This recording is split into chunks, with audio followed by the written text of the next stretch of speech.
Disney classics, original shows, documentaries, and more. There's a new streaming service in town. We're Andrea and Patty, and we are now streaming Disney Plus. Hey guys, welcome back. I'm Andrea with Just As a Four-Letter Word and ThemeParkParents.com. You can find me at Andrea Updike on social or at Theme Park Parents. Hey y'all, this is Patty from NoGuiltFangirl.com and No Guilt Disney Podcast. You can find me on all socials at No Guilt Life. We are back in business. We're here. We're ready to go. And this week we want to talk about some of our favorite hidden gems that we've found on Disney Plus while we have been mindlessly scrolling and scrolling and scrolling. Yeah, I have actually found myself personally pulling up Disney Plus. And we first of all, we should comment on this. We should note, when we originally thought of doing this podcast, I think we had this idea of watching some of these older shows and then talking about them with fresh eyes or whatever. Yep. And that we never got there because there was so much amazing brand new content, original content coming out. Well, right now we're kind of in this quiet spot of new content. Mm-hmm. There's a little bit here and there coming out, but it's not quite that rush that we were getting for a while. And it actually kind of looks like, I don't know if anyone's paying attention to the news lately, but some of these productions have been paused for a little while, have been shut down for coronavirus. And so, like, for example, Loki, and Winter Soldier, those are two that I know probably we're not going to see at the same time we thought we were going to see them. Don't speak of it. I know. I know. We've lost too much already. Right. Don't take Loki from me. Right. But in the meantime, the good news is I don't feel like I'm getting dissed by Disney Plus. I feel like there's so many hidden gems and there's so much that we could dive into. I came up with like 3 show topics while I was looking for some of these, just while we were doing that. So like one, for example, we're going to do this in a little bit for maybe next week, but that's going to be the hidden gems of Gen X families. Mm-hmm. So some ideas for you to watch if you're a Gen X parent that you loved some of these old movies and you want to show to your kids. We're going to have some thoughts on that. But This is just a kind of a general hidden gem, some shows that jumped out at me that maybe we're not all watching, or it's been a while since we watched, or maybe you just missed them the first time, which is a case for a couple of them in my on my list. And we wanted to pull them out, dust them off, and throw them out in front of you guys in case it's something you are looking for. Absolutely. Disney Plus did such a great job bringing us original content initially, and then they've gone above and beyond during this whole outbreak season where they've given us extra movies that are maybe weren't set to be released, like Frozen 2. They've been adding so much new stuff that maybe you just haven't had a chance to dig through the archives, but there is so much there. And probably this show is even just going to scratch the surface. Just a few titles that stood out to me and to you, Patty. I know that there's just so much. I mean, years and years of Disney movies, and of course now they're acquired properties. There's even more. So What are some of your favorites? What are some that stood out to you when you were looking? Well, first of all, I want to note that when I went into this, it was kind of a lazy afternoon on a Saturday where normally in my household, we're watching some kind of sports. Mm-hmm. Y'all, there ain't no sports now. No sports. There's no sports. I watched this. I found myself watching this. This is my version of sport these days. On Facebook, some dude in Great Britain decided to run a marathon in his backyard. And he set up a live cam and he streamed it.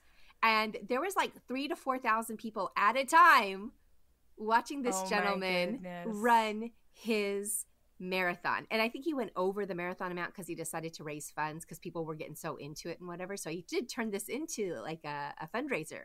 But I love that. It was this like triangle shape course that he was running around. It was insane, but that's what we watched. So my first That's what people will do. Mm-hmm. I have to say, jumping on the sports thing, the marathon thing is actually pretty cool. That's still athletic. I found myself watching marble races where people create these elaborate tracks and then they have names for each of these colorful marbles and they throw them down the tracks and you cheer on your favorite marbles. So that is fascinating. This is what we've come to. This is what we've come to. So if you need to save yourself from that and you want to find some hidden gems that are sports related, I found a couple. I'm just going to throw out some names, but Secretariat, Gus, horse racing, Miracle. I mean, hello, that is from the hockey one, and it's such a good movie too. There's a documentary that's called Breaking 2, which is about breaking the 2-hour marathon. It's insane, y'all. Oh my gosh! And then my all-time favorite Disney sports movie is McFarland USA. Love. So all of those you can find and you can sit down and watch if you just need to get some sort of sport into your life. Yep. And of course, I'm going to bring up the Mighty Ducks. Of course. 1, 2, and 3. They're all available. When this whole thing started a couple weeks ago, my son watched The Rookie, and he really liked that, which is an old classic baseball movie. And then one of my absolute all-time favorite movies, sports or not, is Cool Runnings, which is available. So good. Who doesn't love the Jamaica bobsled story?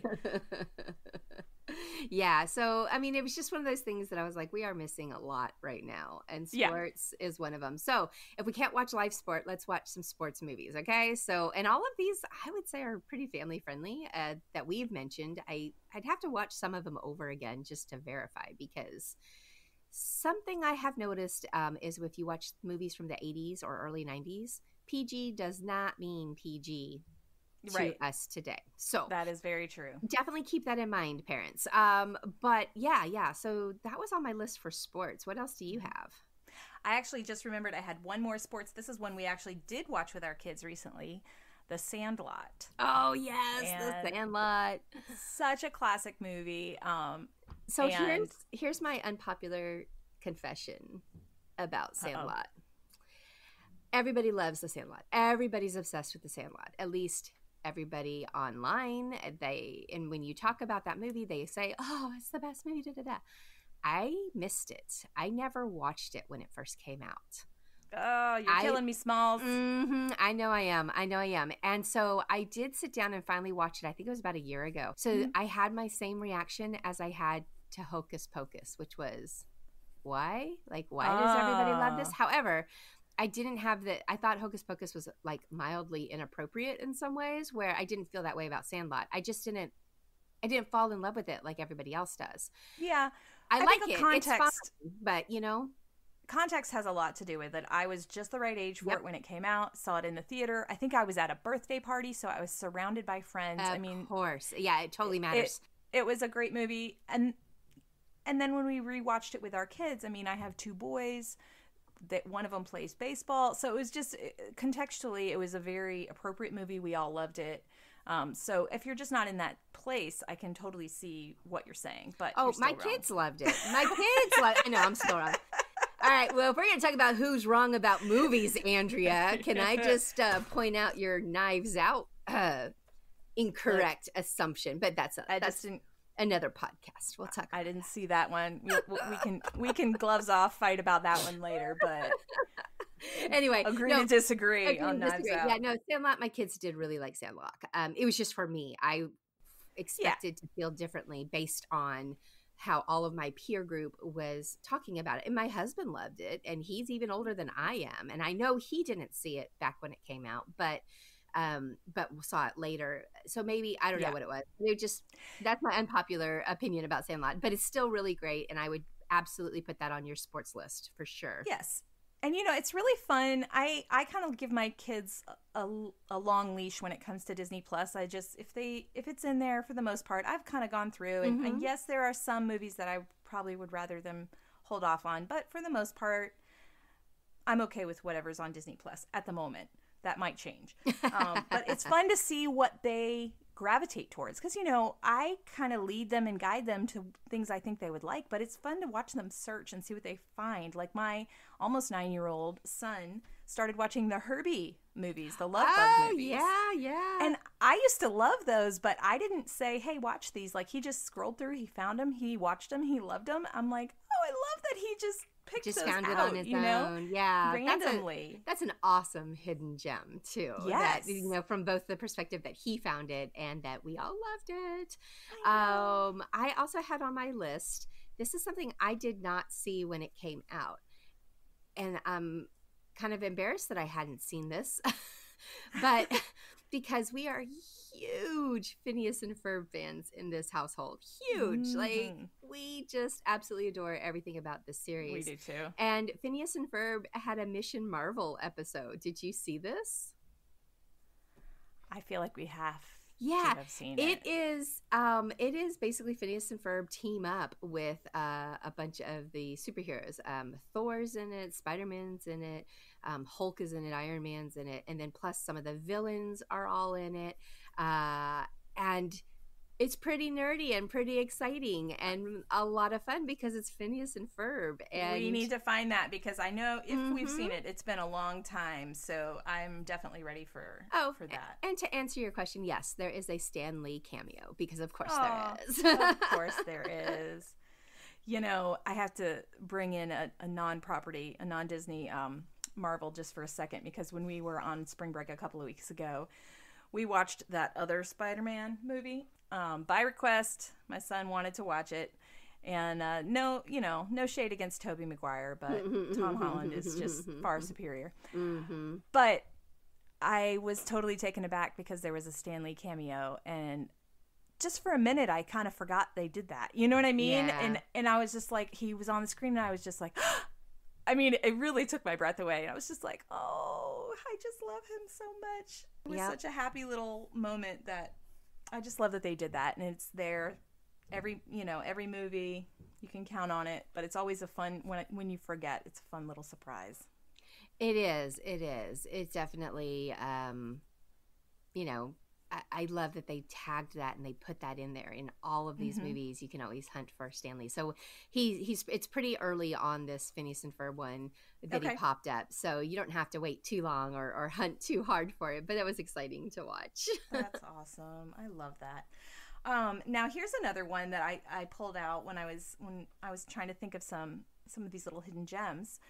And I don't know if this like downgrades my Disney street cred, but I had never seen Steamboat Willie in its entirety before Disney Plus. And so that was one of the first things we watched actually when Disney Plus started. And that is a weird little movie, y'all. Yeah, and watched it? another weird little movie to add on that same vein that I pulled out was The Adventures of Ichabod and Mr. Toad.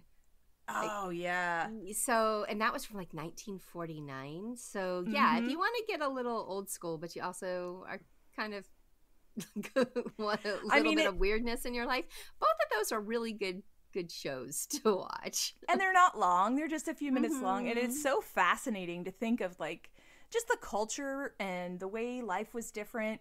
But yet somehow it's still funny to us, some of these things. And I don't know how they come up with these stories where the animals are talking and they're milking cows and it's making music, and I don't know, it's so funny to me. It is. Yeah, no, that's a good one. The other thing I put on my list, and this is the last thing I put in there, and again, I get, you know me, and I'm always got Marvel on the brain. Yes. But the Marvel Rising series. Now, this isn't old, but we have completely missed it. And I sat down and started watching this, and I was like, oh my gosh, my daughters will eat this up. Yeah. Marvel Rising is about teen superheroes. Squirrel Girl is on there, Quake from Agents of S.H.I.E.L.D., Miss Marvel, who, by the way, is getting, her own Disney Plus show eventually someday. So if you want to kind of get in on that or get your kids in on that before the Miss Marvel show comes out in 5 years, this would be a good introductory series for them to watch. And I've only watched for the first episode, and I'm in love. I am sold on Marvel Rising. So if you haven't seen it, get on it. That's one we have not seen. And then if you have some older teens, they might be interested in Marvel Runaways, which is another one I haven't personally watched yet. But I saw that one was on there, and I thought, ooh, I might have to check that one out. I don't think I realized that was on there, so that's fun. Yeah, so there are a few little Marvel options to get your Marvel fix while we're waiting on these other shows to come out. All right. Well, you got anything else you want to add before we wrap this up? I don't know, y'all. I just feel like there are so many things that this barely scratches the surface, and I have another list of movies that are from sort of my childhood that I am rewatching with my kids, and I know we're going to talk about that next week, so I'll just save those for next week. All right, we'll bring that up next week. All right, y'all. Well, thanks for joining us on Now Streaming Disney Plus, and let us know if you've got something that you're watching that's a hidden gem that you think everybody needs to know about. Come join us in the Now Streaming Disney Plus Facebook group. You can find us online. We want to kick that group off again and really bring out some conversations and have some discussions. And so why not talk about your hidden Disney Plus gems? Come on, bring it over. Come join the group. We will see y'all real soon. Talk to you soon.